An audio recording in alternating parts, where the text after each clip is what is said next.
Okay, so moving on to the second segment here of the show. This I found very interesting, and we started to go into it with the missed phone call and the very, I don't know what you'd call that voice that we got from the phone. The automated. Yeah. Wait, so we're not gonna do the follow-up about Copperfield? Oh no, we already did. He threw it away before we even went to the break. Chevelle, tell us what happened. Yeah, it totally happened. Yeah, that's about it. Where's the breaking news sting? Because he blew it already. There you go. I blew it already. Chevelle has no concept of There goes Chevelle's Big Willie weekend. yeah. Seriously, you got to stop making me do that. Yeah, Chevelle has no concept of teasing before a break. That concept eludes him. Sounds like you've been talking to my wife. He does not understand. I was going to say he does not understand foreplay, but you totally beat me to it. Anyway, oh, you got to. Seriously, I'm going to choke over here before this. I'm on my own spit or something. I don't know. My plan will succeed. Oh yeah, wait a minute. There we go. My vision also works. So, Saudi Arabia has given citizenship for the first time to a non-locally born person. And the citizenship that they granted was to a artificially intelligent robot whose name is Sophia.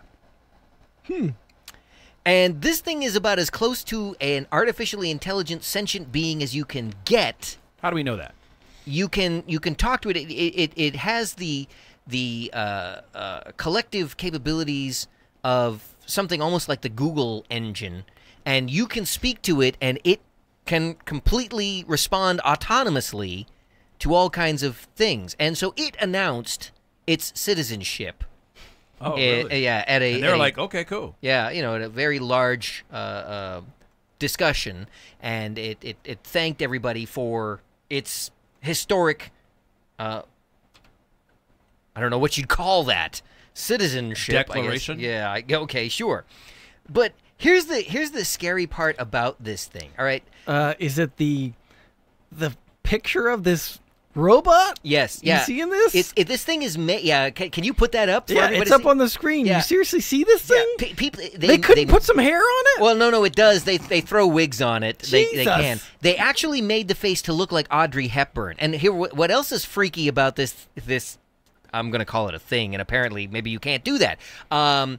It has LED lighting in its eyes that allow the irises. I'm just glad you didn't say somewhere else. Seriously? I mean, that would come in handy. I actually might go. Really, Todd? That's what you're thinking about when you see this thing. Anyway, its eyes can change color in different lighting situations. That's pretty cool. Yeah. Okay, sure. What's very unnerving about this AI, and it's an artificially intelligent system, is that at its introduction, its creator, which is a gentleman by the name of David Hansen, the AI, as it's being called, was produced by Hansen Robotics. In a giant meeting, he asked it if it would destroy humans. And its answer was, okay, I will destroy humans. He asked all right. He literally asked it this question, will you destroy humans? And he said, please say no. And it said, okay, I will destroy humans. It has later responded, when it was granted citizenship at this big meeting, there were a lot of questions that were asked of it, including several about the fact that it had previously said it would destroy humans. And its response was that the questioners read too much Elon Musk. In case we don't remember who Elon Musk is, he's the founder of Tesla Motors and all kinds of other things. And he's been a very large proponent of regulation on the creation of AI because he believes that this will ultimately lead to the destruction of humanity. And so it's responded by saying that you read too much Elon Musk and watch too many Hollywood movies like RoboCop and that kind of thing. However, RoboCop, more like Terminator. that too. There you go. Yeah, However, RoboCop is a cyborg. and That's going different. back to your whole situation where you were talking about the Twilight Zone episodes earlier, or was that you that brought up the Twilight Zone episodes, Todd? It has also said that we don't need to be concerned about it. Quote, if you be nice to me, I'll be nice to you. Ooh, people are not known for being nice. Anybody all. remember Talking Tina? Ever. That episode of the Twilight Zone, where I'm talking Tina and you'd better be nice to me?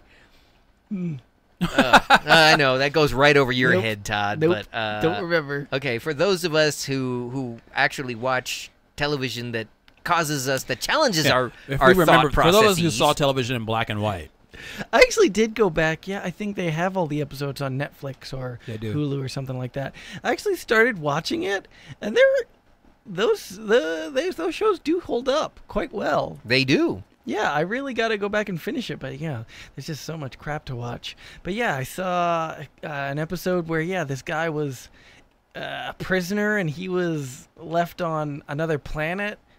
Yeah, And with they the were car. coming, bringing him supplies, and they gave him a robot girlfriend. Okay, Captain Tangent, let's That was a good episode, right? we're digressing it's a here. robot girlfriend. It all ties together. Yeah, he robot tied it together with a girlfriend. robot girlfriend, which apparently was what Todd was thinking about when he saw this thing in the first place, and LED lighting.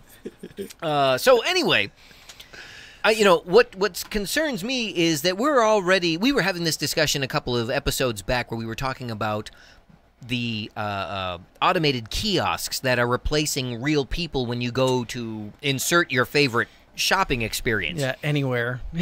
But it's now looking like that whole iRobot situation. And, literally, there's going to come a point, and this is something that Elon Musk has said and several other people have said, that at some point there's a situation that they refer to as the singularity. And that is the point at which these artificial intelligences Become self-aware. Yeah. Well, no, where their knowledge and comprehension and capability exceeds that of the human mind. It isn't even so much that they become self-aware. We're not talking Skynet here. It's just that when they become smarter than we are, that is the point at which humanity goes into decline, and then we start looking at a situation like the Terminator. I mean, we've talked about stuff like that essentially being kind of the case these days, is that people don't know as much as they used to in general. Like, who remembers a phone number? Yeah, well, you that's- rely on technology. We had a caller that brought that up in that discussion, as a matter of fact, that we are literally becoming dependent on the technology, while at the same time giving it the ability to become smarter than we are. Yeah, oftentimes, especially if I don't know where I'm going, I used to back in the day look it up on a MapQuest or, get some directions and write it down and try to Heck, I can figure one it up you. out. I used to use the Thomas Guide. Thomas You know what a Guide? map Oh, is? that An was actual in a paper map. That was an emergency situation where you had to pull out the Thomas Guide. I feel like I was really effed if I had to pull out the Thomas Guide. Can we say that on the air? Effed? I hope so, because we did. Oh, A little late now, Joe. But yeah, I suppose so. More often than not, nowadays, if I don't know where I'm going, I get in the car and start driving. And while I'm on the way, I'm like, telling my wife, "Hey, pull it up on the GPS. Let's figure it out." Well, I'm not so worried about my GPS, but things like this robot, this frightens me.